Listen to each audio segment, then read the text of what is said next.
인간은 본능적으로 행복을 열망합니다. 그리고 이 열망에 이끌려 인류의 역사는 진행되어 왔습니다. 그러나 지금까지의 인류 역사가 증명하듯이 그 모든 노력과 열심에도 불구하고 간절히 원하던 행복은 얻지 못하고 오히려 더욱 불행한 삶을 살아가는 자들이 많습니다. 행여 이번 한 주 그렇게 행복을 위해 살았으나 마음에 허망함만이 남은 성도분이 안 계신지 모르겠습니다. 이런 이유는 분명합니다. 거짓 행복을 참된 행복으로 착각하고 그 허망한 것에 집착했기 때문입니다. 동시에 스스로의 노력과 열심만 있으면 충분히 행복해질 수 있다고 오해했기 때문입니다. 결국 이처럼 잘못된 욕망과 방법들로 인해 참된 행복과는 오히려 더 멀어지게 된 것이죠. 그러므로 참으로 행복하기를 원한다면 지금이라도 헛된 행위를 멈춰야 합니다. 행복하지 마시라는 얘기가 아니라 진짜 제대로 좀 행복해지십시오. 더 이상 거짓을 따르지 말고 진리를 마주하십시오. 그렇다면 그 진리가 무엇입니까? 인간을 창조하신 분은 하나님이십니다. 그렇기에 하나님께서만이 자신의 피조물인 인간에게 참된 행복이 어떤 것인지 알려주실 수 있으며 또한 그 행복을 허락하실 수도 있습니다. 아담의 범죄에서 명확히 확인되었듯이 하나님의 말씀에 불순종한 것 자체가 인간을 불행하게 만들었다는 사실을 명심하십시오. 지금도 불순종하고 있으면 절대로 행복해질 수 없습니다. 그러므로 우선적으로 하나님의 말씀에 겸손하게 귀 기울이십시오. 무엇이 참된 행복이며 어떻게 그 행복을 누릴 수 있는지 창조주에게서 들으십시오. 그리고 그분은 지금도 행복한 삶으로 초대하십니다. 그것이 우리가 지금 살펴보고 있는 말씀들입니다. 지난 주간부터 살펴보았듯 일명 팔복이라 불리는 말씀을 통해 우리 주님께서 참된 행복에 관하여 말씀하십니다. 그 시작이 무엇이었는지 혹시 기억하십니까? 그 시작은요, 심령이 가난한 것이었습니다. 자신의 연약함을 알고 하나님께로 나오는 사람이 행복한 사람입니다. 믿으십니까? 그래서 심령이 가난해지십시오. 그것이 끝이 아닙니다. 오늘 본문이 오늘 우리에게 보여주는 행복한 사람이 어떤 사람입니까? 애통하는 자가 행복한 사람입니다. 아멘을 아무도 안 하시네요. 이게 제일 중요한 오늘 내용인데 다시 한번 애통하는 자가 행복한 사람입니다. 아멘. 아담의 범죄로 인해 죄가 세상에 들어온 이후 세상은 온통 애통으로 가득해졌습니다. 창세기의 기사를 잘 떠올려 보십시오. 아담과 하와는 자신들이 벗었다는 사실, 다시 말씀드리면요, 자신들이 죄로 말미암아 더 이상 거룩하신 하나님 앞에 설 수 없다는 사실을 알고는 두려워하며 슬퍼했습니다. 처음 창조되었을 때만 해도 마치 한 몸인 것처럼 더 이상 떨어지지 않을 것처럼 아끼고 사랑했던 아담과 하와였지만 죄가 시작된 이후에는 서로에게 책임을 전가하는 슬픈 현실을 맞게 됩니다. 부부싸움은 첫사람부터 시작됐습니다. 그들은 에덴 동산에서 쫓겨나는 슬픔도 겪어야 했고 자기의 아들들 사이에서 발생한 살인사건 때문에 큰 아픔을 경험하기도 했습니다. 죄로 인해 더 이상 한순간도 애통을 벗어날 수 없는 인간의 삶이 에덴 동산에서 이미 시작된 것입니다. 그리고 그 이후로 지금까지 여전히 이 세상에는 수많은 애통이 넘쳐나고 있지요. 지금도 혹시 설교 듣다가도 설교는 귀에 안 들어오고 마음에 큰 애통에 짓눌려 계신 우리 성도가 안 계신지 모르겠습니다. 그런데 주님께서 오늘 본문에서 말씀하시는 애통은요, 지금 우리가 얘기한 이런 일반적인 의미로서의 슬픔이 아닙니다. 만일 우리 주님께서 말씀하신 애통이 단순히 일반적 의미로서 우리의 삶에 넘쳐나는 슬픔이라면 이미 우리가 행복한 인생 살고 있는 것 아니겠습니까? 아이고, 복이 넘쳐서 탈이죠. 그렇죠? 슬픔이 넘쳐서 탈 아닙니까? 그러므로 주님이 말씀하신 애통의 의미를 먼저 분별하셔야 됩니다. 우리 주님이 말씀하신 가난이 영적 가난이었듯이 우리 주님이 말씀하신 애통은 영적인 애통입니다. 일반적인 슬픔과는 전혀 다른 경건한 슬픔입니다. 그렇다면 도대체 우리 주님이 말씀하신 경건한 슬픔이 어떤 것이겠습니까? 우선 경건한 슬픔, 영적 애통이란 영적 가난으로부터 나오는 것입니다. 제가 이미 지난 시간에 말씀드렸듯이 팔복은 일련의 순서를 가지고 등장하는 것입니다. 우리 주님이 아무 생각 없이 그냥 생각나는 대로 8가지 말씀하신 게 아니라 마치 로이드 존스 목사님이 말씀하신 것처럼 한 계단 한 계단 밟아 올라가는 것과 같습니다. 영적 가난이 무엇이었습니까? 자신의 죄와 허물을 인식하는 거지요. 그리고 그것을 자신이 해결할 수 없음을 알기에 철저히 하나님을 의지하는 것입니다. 그런데 잘 생각해 보십시오. 자기의 연약함을 알고 하나님께로 그 문제를 해결하기 위해 달려나가는 사람이라면 자신이 가지고 있는 그 연약함, 그 죄가 얼마나 끔찍한 것인지를 이미 이해하고 있는 사람입니다. 자신이 얼마나 흉악한 죄에 사로잡혀 있는지를 아는 사람이지요.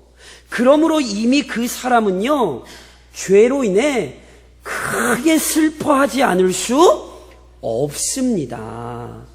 그래서 심령이 가난해지면 필연적으로 애통합니다. 그래서 지난 시간에 말씀드렸듯이 심령이 가난해지는 게 중요한 거예요. 심령이 가난한 사람, 그 사람은 반드시 애통하는 사람이에요. 그리고 그 애통하는 내용, 그 경건한 슬픔이란 우선은 죄 자체에 대한 이해에서 발생합니다. 일반적인 슬픔이란 그 문제가 심적이든지 아니면 육적이든지 자신에게 발생한 고통과 어려움 등으로 인해 슬퍼하지요. 그러나 경건한 슬픔이란 죄 자체를 바르게 인식하고 그 죄 자체로 인해 애통하는 것입니다. 그렇다면 조금 더 자세히 아셔야 돼요. 도대체 그로 하여금 애통하게 만드는 도대체 그 죄가 무엇입니까? 성경적 의미에서 죄란 하나님과의 관계에서 발생하는 것이란 사실을 언제나 기억하셔야 됩니다. 그래서 이사야 1장에 보면 이사야가 이렇게 선언하지요. 하늘이여 들으라, 땅이여 귀를 기울이라. 여호와께서 말씀하시기를 내가 자식을 양육하였거늘 그들이 나를 거역하였도다. 소는 그 임자를 알고 나귀는 그 주인의 구유를 알건만은 이스라엘은 알지 못하고 나의 백성은 깨닫지 못하는도다. 이사야 49장에는요 그 죄가 이렇게 표현됩니다. 여호와의 손이 짧아 구원하지 못하심도 아니요 귀가 드나여 듣지 못하심도 아니라 오직 너희 죄악이 너희와 너희 하나님 사이를 갈라놓았고 너희 죄가 그의 얼굴을 가리어서 너희에게서 듣지 않으시게 함이니라. 죄는요 아버지이신 하나님의 말씀에 불순종하여 그 아버지의 마음을 아프게 한 것입니다. 주인이신 하나님, 창조주이신 하나님의 권위를 도전하여 그분을 대적한 것입니다. 사랑과 은혜를 베풀어 주신 하나님께 감사하지 못하고 오히려 그분이 풍성하게 베풀어 주신 긍휼을 무시한 것입니다. 그러하니 죄가 얼마나 끔찍하고 패역한 것입니까? 얼마나 무모하고 어리석은 것입니까? 경건한 슬픔은요, 이러한 죄의 본질을 깨닫고 슬퍼하는 것입니다. 거룩하신 하나님과 자신과의 관계를 파괴한 바로 그 죄 때문에 슬퍼하는 것입니다. 또한 경건한 슬픔은 자신이 이 비참하고 끔찍한 죄악에 동참했고 여전히 이 죄를 단호히 끊어내지 못한다는 사실 때문에 발생합니다. 죄는요, 결코 아담 한 사람의 문제가 아닙니다. 로마서 5장 12절이 우리에게 어떻게 가르칩니까? 그러므로 한 사람으로 말미암아 죄가 세상에 들어오고 죄로 말미암아 사망이 들어왔나니 이와 같이 모든 사람이 죄를 지었으므로 사망이 모든 사람에게 이르렀느니라. 저를 좀 한번 따라 하시겠어요?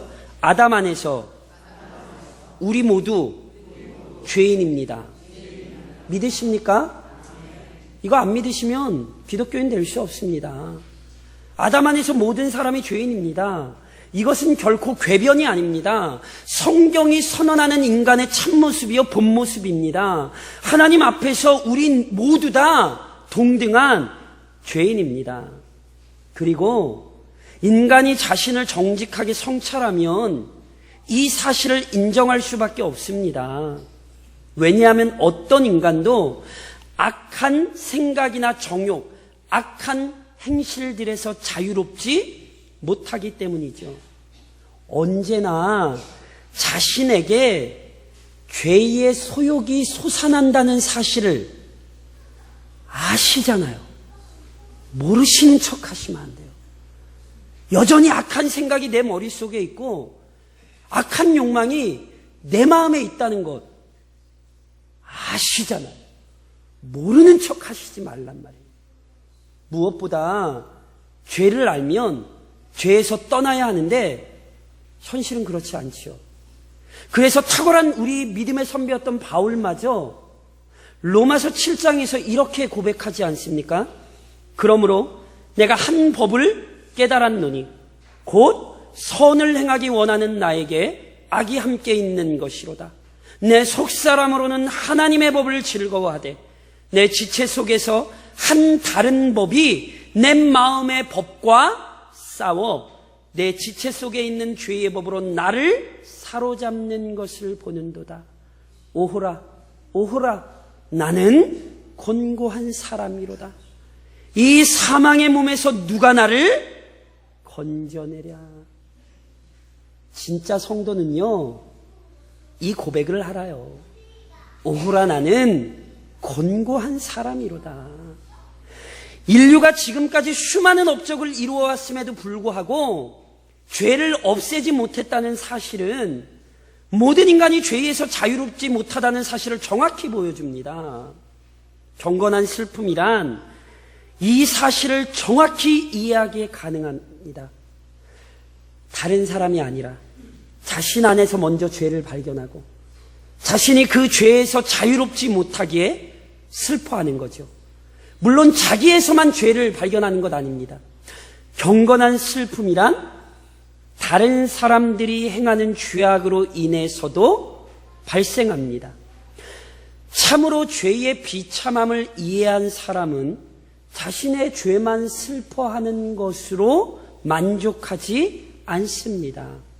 그는 죄 자체가 무엇인지 알기 때문에 이 세상에서 자행되는 모든 죄악들을 보며 가슴 아파합니다. 왜요? 아까도 말씀드렸잖아요. 죄는 어디에서 발생하는 거라고요? 하나님과의 관계에서 발생하는 거거든요. 다시 설명하면 이런 것입니다. 대부분의 죄는 표면적으로 보자면 사람과 사람 사이에서 발생하지요. 그런데 성경은 죄가 단순히 사람과 사람 사이에서 발생하는 것이 아니라 그 모든 죄가 하나님을 향하고 있음을 지적합니다. 잠언 17장 5절에 보면 이런 말씀이 있습니다. 가난한 자를 조롱하는 자는 그를 지으신 주를 멸시하는 자요.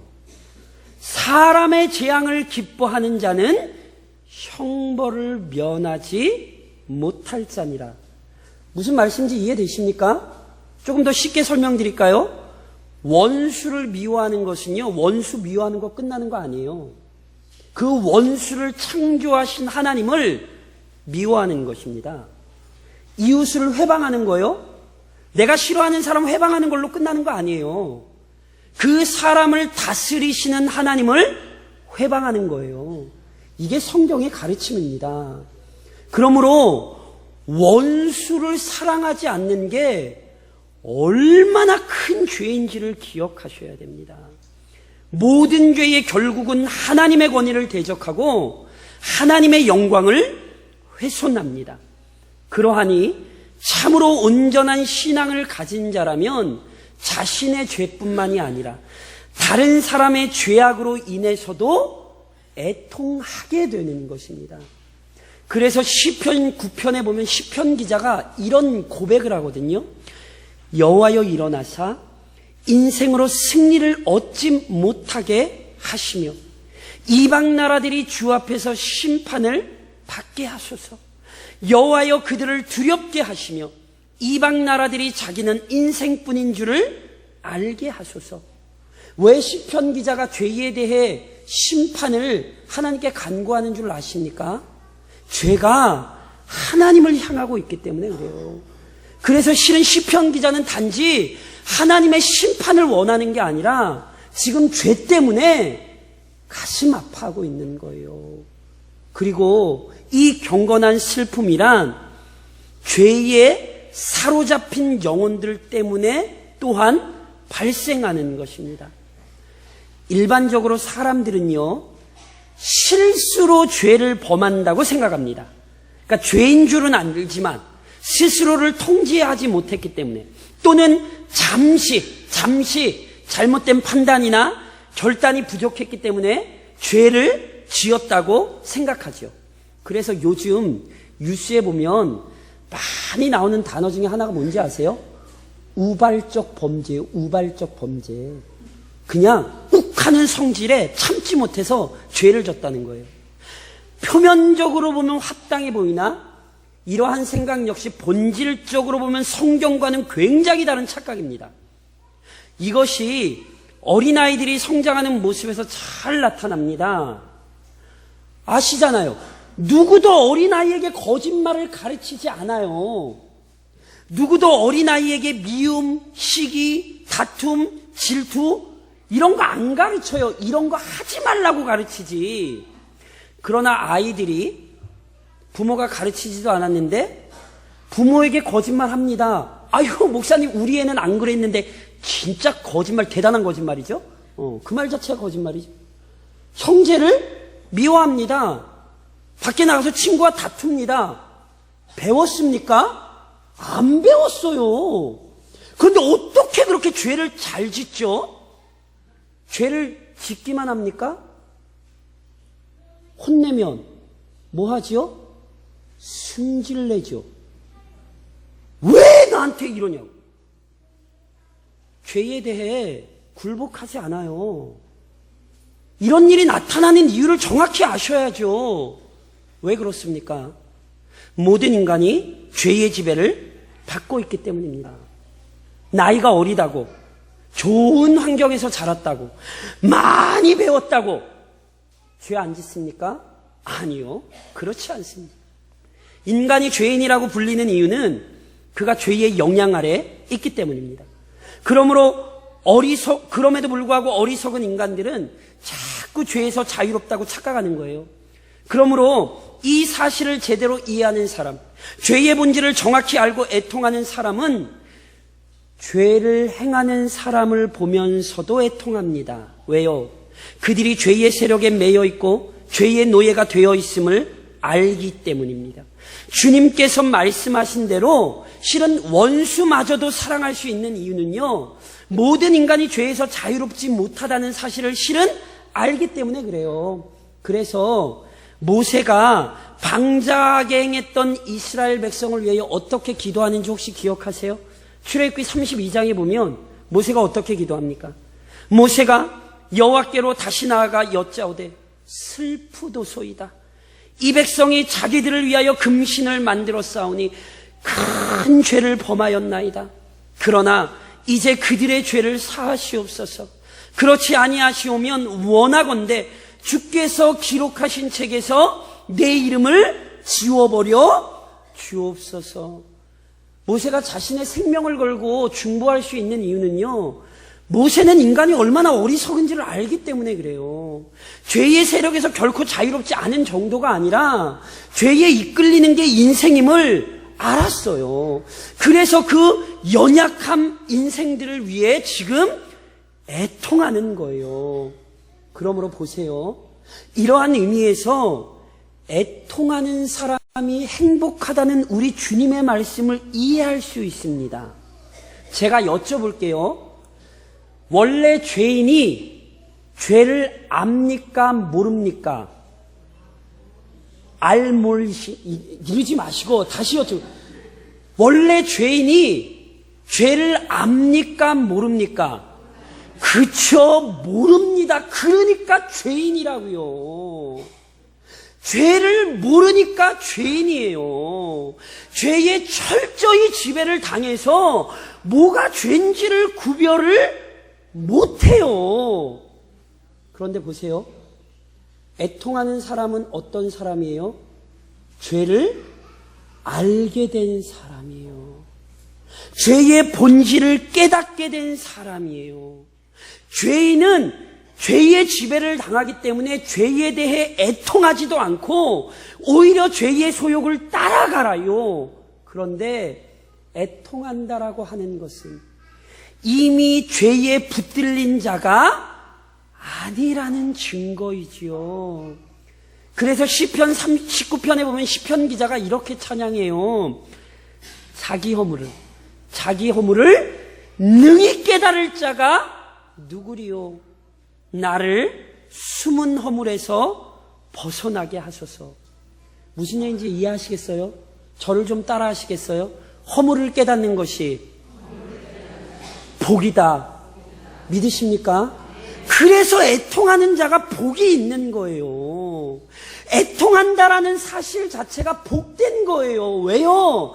이미 은혜로 그는 죄가 뭔지를 알고 그 사람은 죄에 지금 끌려가고 있는 게 아니라 죄와 싸우는 자가 된 거예요. 그러니 심령이 가난한 자, 그래서 죄 때문에 애통하는 자가 이미 복된 자입니다.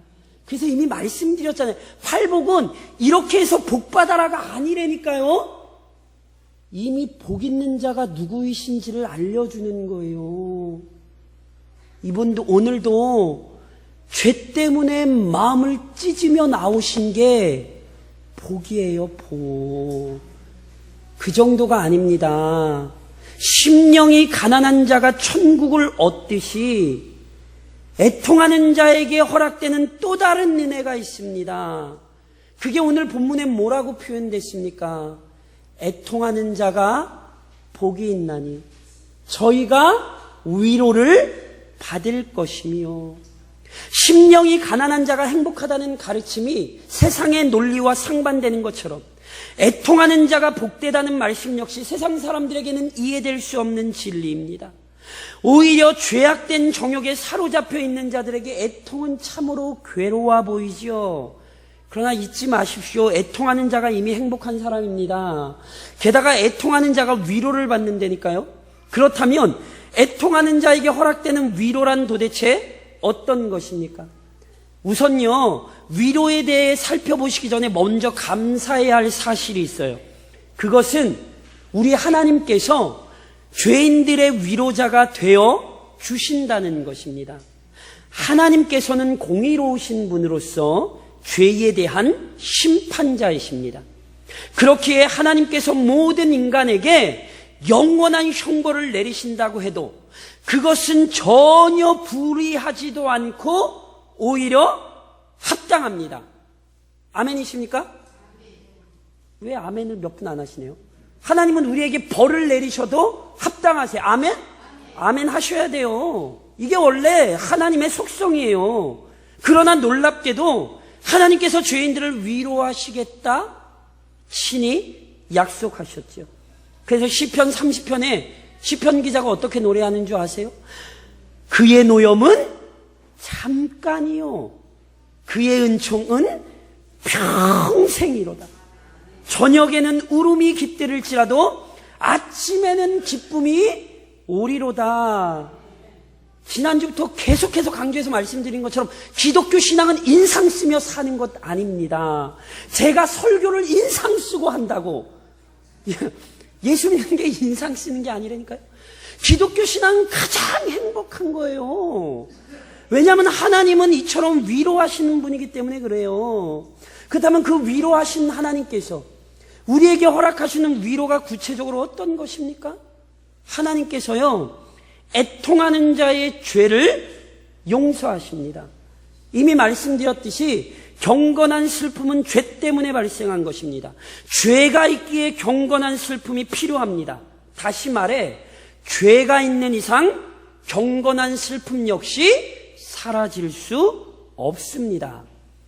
그러니까 슬픔이 사라지려면 먼저 뭐가 없어지면 돼요? 죄가 없어지면 돼요. 그래서 하나님께서 뭘 하시는 거예요? 우리의 모든 슬픔의 근원이 되는 죄를 사해 주시는 거예요. 그러니까 당연히 애통하는 자들이 진정한 위로를 경험하지요. 물론 하나님께서 그 모든 죄를 용서하실 수 있는 이유가 있지요. 그것은 바로 그의 아들 예수 그리스도의 구원 사역 때문입니다. 그래서요, 경건한 슬픔을 가졌다고 하는 것은 단순히 죄 때문에 애통만 하는 게 아닙니다. 하나님께서 허락하신 사죄의 방법, 예수 그리스도를 실제로 붙드는 것이 성경적인 애통이에요. 그러니까 울고불고만 하는 건 성경적인 애통 아니에요. 죄 때문에 울고불고하며 그리스도를 붙잡고 그로 말미암는 사죄의 은혜를 경험하는 게 진짜 경건한 애통입니다. 내가 회개했기 때문에 용서받는 게 아니에요. 예수님께서 우리의 죄 때문에 죽임당하셨다는 사실을 믿을 때 용서받는 거지요. 그래서 이전에는 죄로 인해 슬퍼했던 자가 참된 위로를 받아 기쁨의 새 노래를 부르게 됩니다. 그래서 그 감격을 시편 32편에 보면 시편 기자가 이렇게 노래한 거예요. 허물의 사함을 받고 자신의 죄가 가려진 자는 복이 있도다. 마음에 간사함이 없고 여호와께 정죄를 당하지 아니하는 자는 복이 있도다. 누가 가장 복된 자예요? 죄가 해결된 자가 복된 자예요. 그러니 애통하는 자가 행복합니까? 안 행복합니까? 당연히 행복한 사람이죠. 그가 사죄의 위로를 경험한 사람이니 어찌 복되지 않을 수 있겠습니까? 그 정도가 아닙니다. 애통하는 자가 얻는 위로는 하나님께서 죄의 형벌을 거두신 것입니다. 하나님께서 아담에게 선언하신 죄의 삭은 결코 가볍지 않습니다. 영원하신 하나님을 대적한 결과는 영원한 형벌입니다. 그런데 경건한 슬픔을 가진 자는 이 형벌에서 제외되는 거예요. 왜냐하면 하나님께서 그에게 내려질 형벌을 그리스도에게 다 부으셨기 때문입니다. 그리스도께서 죄로 인한 모든 고난과 형벌을 받으셨기에 철저히 자신의 죄를 슬퍼하며 그리스도를 의지하는 자에게는 더 이상 정죄함도 없고 형벌도 없습니다. 로마서 8장 1절로 2절이 그래서 어떻게 고백합니까? 그러므로 이제 그리스도 예수 안에 있는 자에게는 결코 정죄함이 없나니 이는 그리스도 예수 안에 있는 생명의 성령의 법이 죄와 사망의 법에서 너를 해방하였음이니라. 물론 하나님께서 자신의 자녀들을 올바른 길로 인도하시기 위해 때로 징계하십니다. 때로 하나님께서 우리에게 큰 환난과 고통도 주십니다. 그러나 이건 말 그대로 연단이지 죄에 대한 형벌 아닙니다. 죄에 대한 형벌은요, 영원한 죽음이에요. 그래서 진실하게 애통하는 자에게 형벌이 부여된다면 그것은 하나님 자신이 불의한 분이 되시는 것이고 그리스도의 보혈의 공로, 그 그리스도의 위대한 죽음을 무시하는 것이 돼요. 그래서 애통하는 자가 죄의 형벌을 당하는 일은 결코 없습니다. 그러니 그가 행복한 사람입니까? 불행한 사람입니까? 당연히 행복한 사람이죠. 게다가 애통하는 자에게 허락된 위로는요, 변치 않는 사랑에 대한 확신입니다. 비록 아무리 큰 하나님의 은혜를 입은 자라도 완전하지 않습니다. 모든 그리스도인은 언제든 죄의 유혹에 휩쓸려 넘어질 수 있습니다. 사단의 권세가, 죄의 능력이 그리스도인의 구원을 취소시킬 수는 없지만 그리스도인이 이 땅에서 누리는 감사와 감격을 빼앗아갈 수는 있습니다. 그래서 큰 위로를 경험한 자들이 어느 순간에는 넘어져 좌절과 절망에 빠질 수 있지요. 그러므로 여전히 이 땅을 살아가는 그리스도인들에게 반드시 확신이 필요합니다. 하나님의 사랑이 변치 않으며 그리스도의 은혜가 마르지 않는다는 사실에 대한 확신이 낭만과 좌절, 시리에 빠져있는 그리스도인을 다시 일어서게 합니다. 그 확신으로 다시금 영원한 십자가 공로 앞에 엎드려 은혜를 구할 수 있게 하고 회복의 은혜를 경험하게 만드는 것입니다. 기억하셔야 돼요. 확신이 없으면요, 마지막까지 믿음의 경주 감당할 수 없습니다. 그래서 하나님께서 그의 성도들에게 약속하신 게 뭔지 아세요? 그게 바로 성령 강림이요, 성령 충만입니다. 요엘 선지자는 이미 어떻게 예언했습니까? 그 후에 내가 내 영을 만민에게 부어주리니 너희 자녀들이 장래일을 말할 것이며 너희 늙은이는 꿈을 꾸며 너희 젊은이는 이상을 볼 것이요 그때에 내가 또 내 영을 남종과 여종에게 부어줄 것입니다. 하나님이 뭘 약속하셨어요? 성령의 강림을 약속하셨어요. 우리 주님 동일한 말씀하셨잖아요. 요한복음 14장 16절에서 우리 주님 뭐라고 말씀하세요? 내가 아버지께 구하겠으니 그가 또 다른 보혜사를 너희에게 주사 영원토록 너희와 함께 있게 하리니. 이미 구약이 성령의 강림 예언했고 우리 주님이 그 모든 약속을 결정적으로 확정 지으셨어요. 어느 정도로? 영원토록 함께하게 하시겠다고. 그래서 성령이 백성들에게 임하시되 충만하게 임하시죠. 성령께서 그의 백성들 마음 안에 죄에 대해 애통하는 마음을 만들어내실 뿐 아니라 여전히 부족하고 연약한 중에도 낭망하지 않도록 역사하십니다. 하나님의 사랑과 그리스도의 은혜가 변치 않는다는 확신을 일으키세요. 로마서 5장 5절을 제가 개인적으로 굉장히 좋아하는 구절이거든요. 뭐라고 기록한 줄 아세요?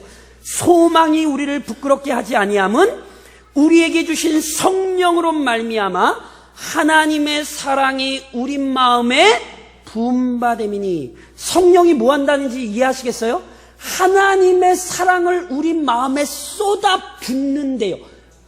요즘 비 너무 찔끔찔끔 오죠. 오려면 오고 말려면 말지 뭐 꼭 뭐라 그러죠? 쥐오줌이라 그러나요? 찔끔. 성령이 뭘 하시는지 아세요?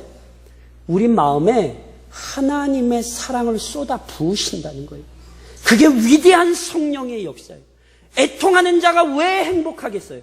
사람의 위로가 아니라 하늘에서 쏟아 부어주는 위로를 경험하니 어찌 그 사람이 행복하지 않겠냔 말이에요. 때로 눈물이 있고 때로 슬픔이 있어도 하늘의 위로를 경험하는데 어찌 그 사람이 세상에서 좌절하며 낭망하며 살겠냔 말이죠. 그러므로 오늘 내 삶을 확인하셔야죠. 하늘에서 내려오는 위로를 경험하며 행복한 자가 되셔야 하지 않겠냔 말이에요. 사랑하는 성도 여러분, 오늘 성경이 우리에게 이 자리를 우리에게 허락하는 거예요. 애통하는 자가 이미 복 받은 자예요. 이것이 끝이 아니라니까요. 애통하는 자가 날마다 진정한 위로를 얻는 거예요. 그러므로 속히 참된 애통을 방해하는 것들로부터 돌이키셔야 돼요. 무슨 얘기냐면 참된 애통을 방해하는 것들이 있어요. 그걸 몇 가지 좀 설명드리면 이런 거예요. 죄를 과소평가하지 마십시오. 죄는 은밀하게 그리스도인에게 다가와 교묘한 방법으로 유혹합니다. 간사하게도 죄에 대한 경각심부터 무너뜨려요. 그래서 처음에는 아주 작아 보이는 죄를 습관적으로 짓게 하는 거죠.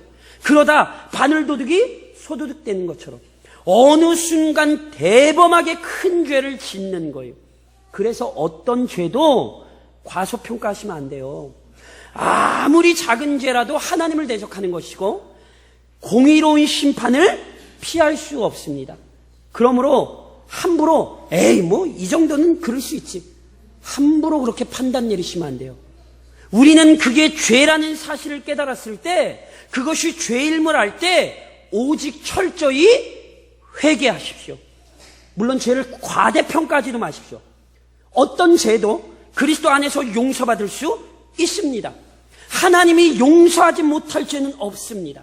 그래서요, 자꾸 자신의 연약함과 부족함을 핑계로 신앙생활을 이렇게 피하려고 하시는 것은요, 이것은 오히려 자신의 아들을 내어주신 하나님의 사랑을 거부하는 거예요. 아유, 내가 뭔데 뭐 그렇게 매주 교회를 가냐고. 그러시면 안 돼요. 어떤 죄도 우리 하나님은 다 용서하실 수 있는 분인데 그분의 능력을 시험하지 마십시오. 그러므로 오히려 어떤 상황이나 어떤 형편에서라도 하나님께 나와 철저히 은혜를 간구하셔야 돼요. 동일하게 누구에게라도 회개를 촉구하실 수 있는 거예요. 왜냐하면 하나님은 모든 죄를 용서하실 수 있기 때문에 그렇습니다. 거짓으로 애통하지 않도록 주의도 하셔야 됩니다. 하나님께서 가인에게 물으셨어요. 가인아, 네 동생 어디 있어? 몰라서 물으셨어요? 아니에요. 하나님은 가인이 아벨을 죽인 거 이미 알아요. 근데 왜 물어보신 거예요? 하나님은 가인에게 자신의 죄를 깨닫고 애통하기를 원하신 거예요. 근데 성경에 보면 가인은 오히려 자기가 더 힘들다고, 자기가 지금 더 어렵다고 하나님 앞에서 거짓으로 애통하고 거짓으로 탄식하며 오히려 하나님의 자비를 악용하려 했어요. 그리스도를 팔았던 가룟 유다 기억하십니까? 그의 양심이 그를 막 괴롭게 했어요. 그러나 그는 진짜로 애통하지 않았어요. 고민은 엄청 많이 했어요. 그러나 그는 애통하지 않았어요. 결국 어떻게 됐습니까? 위로를 얻지 못한 정도가 아니라 고통 속에 자살을 했습니다. 자신이 처한 문제 때문에 한탄하는 것과 죄로 인해 애통하는 것은 다릅니다. 내가 지금 근심과 걱정과 탄식이 있다고 그것을 성경이 이야기해놓은 경건한 애통과 혼동하시면 안 돼요. 오늘 내 애통이 진짜 경건한 슬픔인지를 보셔야 돼요. 오직 경건한 슬픔만이 위로를 받는 것입니다. 헛된 것 때문에 애통하지도 마십시오. 다윗의 아들 중에 암논이라는 사람이 있었어요. 이 사람이요, 자기의 혈육 중 하나인 다말이라는 여자를 사랑했어요. 사랑해서는 안 될 사랑이죠. 근데 사랑만 한 게 아니에요. 성경에 보니까 암논이 그의 누이 다말 때문에 우라 때문에 화병이 났대요. 이게 얼마나 어리석은 것입니까? 할 수 없는 일로 애통하다가 병이 났어요. 그걸로 끝난 줄 아세요? 실제로 자신의 누이 다말에게 몹쓸 짓을 했고 그것 때문에 다윗의 자녀들 사이에 살인이 발생했죠. 아하방 기억하세요? 아하방이요, 하나님의 율법이 금했음에도 불구하고 나봇이라는 사람의 포도원을 탐냈어요. 그래서요, 그 나봇에게 야, 너 네 포도원 나 좀 줘, 이렇게 얘기하거든요. 그때 왕상 열왕기상 21장에 보면 이렇게 기록돼요. 이스라엘 사람 나봇이 아합에게 대답하여 이르기를 내 조상의 유산을 왕께 줄 수 없다 하므로 아합이 근심하고 답답하여 왕궁으로 돌아와 침상에 누워 얼굴을 돌리고 식사를 아니하니 이스라엘의 왕이에요. 율법에 따라 행하면 안 되는 거예요. 그것도 고작 포도원이에요. 근데 그것 때문에 뭐 하고 있어요? 한나라의 왕이, 그것도 이스라엘의 왕이 식음을 전폐하고 드러누워 있어요. 이게 합당한 애통입니까? 자신의 영혼을 위해서는 애통하지 않으면서 썩어질 것을 위해 애통하고 있어요. 지금 애통하고 있는 문제가 뭡니까? 그거 한번 좀 잘 생각해 보시겠어요? 그 혹시 허망한 것 아니에요? 그 썩어서 없어질 것 아니에요? 근데 지금 그렇게 애통해 하고 계세요? 영혼을 위해서는 애통하고 계십니까? 영혼 살아 계세요? 혹시 구급차 불려야 되는 거 아니냐고요? 성경은 참된 애통을 방해하는 것들이 있다라고요. 그것으로부터 우선은 떠나셔야 돼요. 그리고 지속적으로 애통하십시오. 주님께서 말씀하신 애통은 단회적 행동이 아닙니다. 무엇보다 경건한 슬픔은 단회적일 수도 없습니다. 왜 그러합니까? 비록 하나님의 자녀이지만, 비록 그리스도를 의지하지만 결코 완전하지 못하기 때문입니다. 그리스도와 함께 영원한 하늘에 거하기까지 우리에게 완전함이란 없습니다. 그런즉 이 세상에서 살아가는 동안 애통은 중단될 수 없습니다. 그래서 요한일서에서 사도 요한은 우리에게 이렇게 가르쳐요. 만일 우리가 죄 없다고 말하면 스스로 속이고 또 진리가 우리 속에 있지 아니할 것이요, 만일 우리가 우리 죄를 자백하면 그는 미쁘시고 의로우사 우리 죄를 사하시며 우리를 모든 불의에서 깨끗하게 하실 것이요. 그리스도인들은 지속적으로 애통하며 지속적으로 위로를 받는 자들이에요.